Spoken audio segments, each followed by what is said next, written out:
Hi everybody, Shauna here with JustTheBestUtah.com. I have got the perfect September recipe for you. It's butterscotch banana bread and it makes the perfect after school snack. All right, let's get started on this butterscotch banana bread. So we are going to take 3 ripe bananas. Now you want these bananas to be as ripe as they would be for any conventional banana bread. And just cut them in kind of big chunks because we're going to break these all up. So you want them super soft.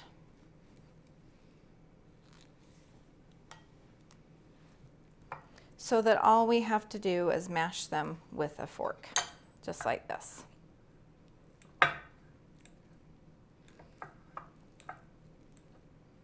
All right, now that I've got those bananas mashed up, we're going to go to the next step of the recipe. So we are going to cream together some butter and sugar. So I just have a half a stick of butter, and I use salted butter so that I don't have to add more salt to my recipe later.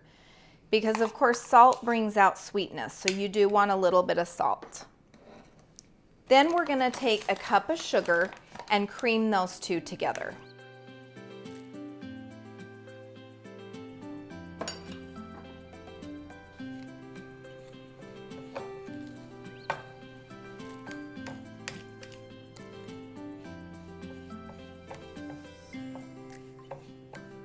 Okay, so now that the butter and sugar are creamed together, we're just going to add a few more ingredients.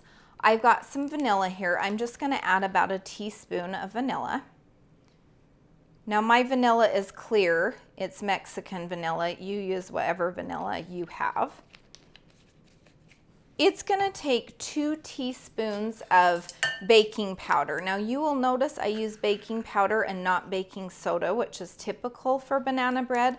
I think baking powder gives a much better rise and flavor, but you do have to use twice the baking powder that you would use baking soda. Then we're going to take some cinnamon for flavor and add about a teaspoon of that. Again, this is really to taste. So you can add a little bit more or a little bit less depending on your tastes. And then we're just going to crack an egg and add that to the bowl. And I'm just going to give this a little mix to start to incorporate it before we add the rest of the ingredients. Okay, so to this, we're going to go ahead and add those mashed bananas that we mashed up before. And then we are going to add 1 cup of sugar. And that'll give us all the sweetness that we need for this recipe. And then I'm going to add 2 cups of flour.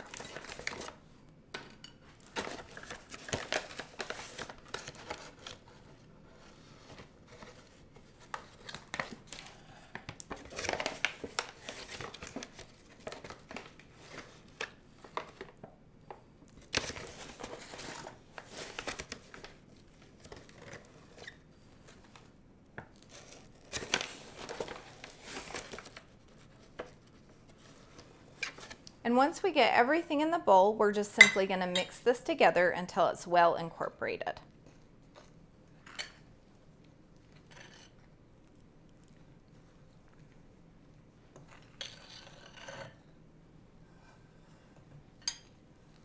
Okay, so we've got this almost all the way mixed. Now you will notice that this is a little bit of a dry batter, and that is how it's supposed to be.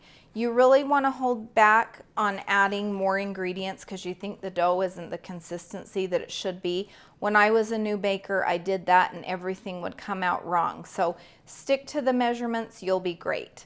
We're going to go ahead and add in half of these butterscotch chips. This is just a cup of butterscotch chips that you get at the grocery store.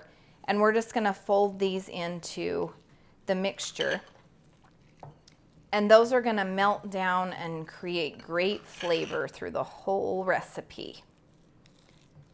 Now, a critical step in this is we do want to make sure the skillet is adequately greased. This is a 10-inch cast iron skillet, And my favorite way to grease a pan is just take a good old paper towel and dip it in some butter that is room temperature. Then just smear it around the entire pan. It really doesn't matter how much you use here, just you have to make sure that you cover the entire surface so you don't do all this work and then have your bread refuse to come out of the pan. So err on the side of caution and add a little bit more than you think you need.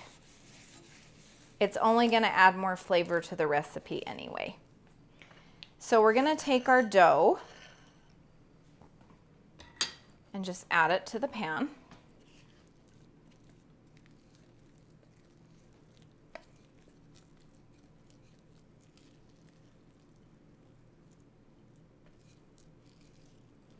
And then all you want to do is just roughly smooth it out.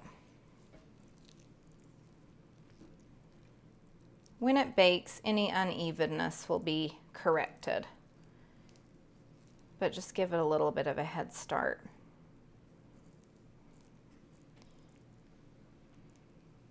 And then the best part about this whole thing is we're going to add a generous amount of butterscotch chips to the top.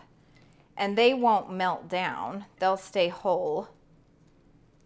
So it just gives your bread just a lovely speckled appearance, and then you know what you're eating because all that butterscotch will be on top.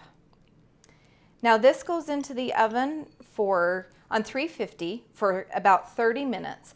You just want to watch for it to be a little bit golden around the edges and for it to be cooked through in the middle.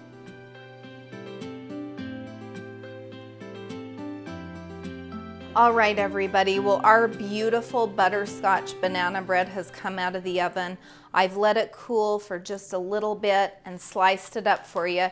Just look at how gorgeous this is. The whole kitchen smells like butterscotch and banana bread.